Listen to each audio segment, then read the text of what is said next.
வணக்கம். பரங்கிப்பட்ட ரிஷிகேஷ் பேசுகிறேன். ஒரு கதையை சொல்கிறேன் உங்களுக்கு. 2 சுண்டெலிங்க. ஒரு சுண்டெலி நல்லா நடிக்கக்கூடிய சுண்டெலி, ஒரு சுண்டெலி அந்த சுண்டெலியுடைய ரசிகர்.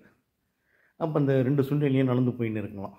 அப்படி போயிட்டு இருக்கும்போது நம்மளை நடிக்கிற சுண்டெலிக்கிட்ட சொல்லித்தான் அந்த ரசிகர் சுண்டெலி, ஏன் நீங்கள் நல்லா நடிக்கிறீங்க, உங்களுக்கு வருங்காலம் பெருசாக இருக்கும், உங்கள் நடிப்புக்கு உலகப்பட்டது இருக்குது, அதனால் நீங்கள் என்ன செய்யணும், இதோ எதிர்க்கு நடந்து வர்ற யானையை லவ் பண்ணி கல்யாணம் பண்ணிங்கன்னு சொல்லித்தான். உடனே அந்த சுண்டெலிக்கும் ஓஹோ, ஒரு யானையே நம்ம கல்யாணம் பண்ணிக்கிட்டா எப்படி இருக்கும் அப்படின்னு நினச்சிக்கிட்டு அந்த சுண்டெலி இது பேச்சு கேட்டுக்கிட்டு லவ் பண்ண போச்சான் யானைக்கிட்ட போன உடனே சுண்டெலியை காலில் பட்டு ஒரே நசுக்கில் சட்னி ஆகிடுச்சான் அந்த சுண்டெலி. அந்த கதை தான் இப்போ 2 பேருக்கு பொருந்தும். ஒருத்தவன் சொல்கிறான்னு சொல்லி ஒரு அறிவு கட்டவன் எவ்வளோ பெரிய வேலையில் இறங்கியிருக்கான். அவன் இறங்கின வேலை சாதாரண வேலையா? அது எவ்வளோ பெரிய விஷயம். சத ரத்தம் நாடி நரம்பில் இந்த நாட்டு மேலே தேசபக்தி உள்ளவங்களாலேயே இன்னி வரைக்கும் அரசியலில் முன்னின்று எடுபட முடியல. இந்த சுண்டெலி பசங்களாம் இந்த நாட்டுக்கு அதிகாரத்தில் உட்காந்து கொள்ளடிக்கணும் அப்படின்னு நினைக்கிறான்ல. இவனை பற்றி என்ன நினைக்கிறீங்க? மக்களை பற்றி நினைக்கிறவனே இன்றைக்கி அரசியலுக்குள்ள வர்றதுக்கு ரொம்ப கஷ்டமாக இருக்குது. ஏன்னு வச்சிங்களேன், அரசியல் அவ்வளோ பெரிய இடமா போயிடுச்சுன்றதில் அங்கே தப்பானவனுங்க நிறைய அதிகமாகிடுச்சு.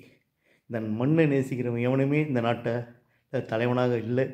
கிட்டத்தட்ட 1990 பிறகு 2000 வரைக்குமே இருந்தார்கள் தலைவர்கள்.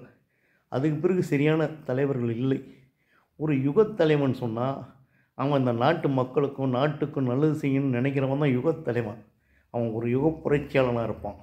ஆனால் இந்த நாட்டை பற்றி நேசிக்காதவன், மக்களுக்கான நல்ல திட்டங்கள் இல்லாதவன், கொள்கை கோட்பாடு இல்லாதவன்லாம் அரசியலில் பெரிய லெவலில் போகணுன்னு நினைக்கிறானுங்க பாருங்கள்.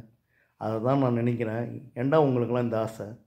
நீங்கள் என்ன உங்களுக்கு தகுதி இருக்குது அரசியலுக்கு வர்றதுக்கு? அரசியலுக்குன்ற தகுதி என்னன்னு தெரியுமா உங்களுக்கு?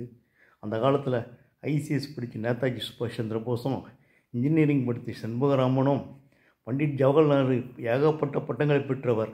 அவங்க அப்பா மோதிலால் நேரு சொத்தெல்லாம் விட்டுட்டு எங்கள் பாட்டனார் உட்பட கிருஷ்ணம்படேஜி எம்ஏ டபிள்யூஎம்ஏ பண்ணுவார். எங்கள் தாத்தா ஓனகி தொகுதி எக்ஸ்எம்எல்ஏ. அவங்கெல்லாம் சொத்தெல்லாம் இழந்தாங்க, மக்களுக்காக வாரி வழங்கினாங்க. அந்த மாதிரி தலைமைகள்லாம் இருந்த இந்த பூமியில் இன்றைக்கி கேடு கட்டவனும் எப்படிலாம் மக்களை ஏமாற்றி கொள்ளடிக்குன்னு நினைக்கிறோம், அரசியலில் ஆதிக்கம் செலுத்தணும்னு நினைக்கிறானுங்க பாருங்கள். அதை தான் நினச்சி தான் வேதனையாக இருக்குது. இந்த சுண்டெலி கதை யாருக்கு பொருந்துன்னு நினைக்கிறீங்களோ நீங்கள் நினச்சிங்க. நன்றி, வணக்கம்.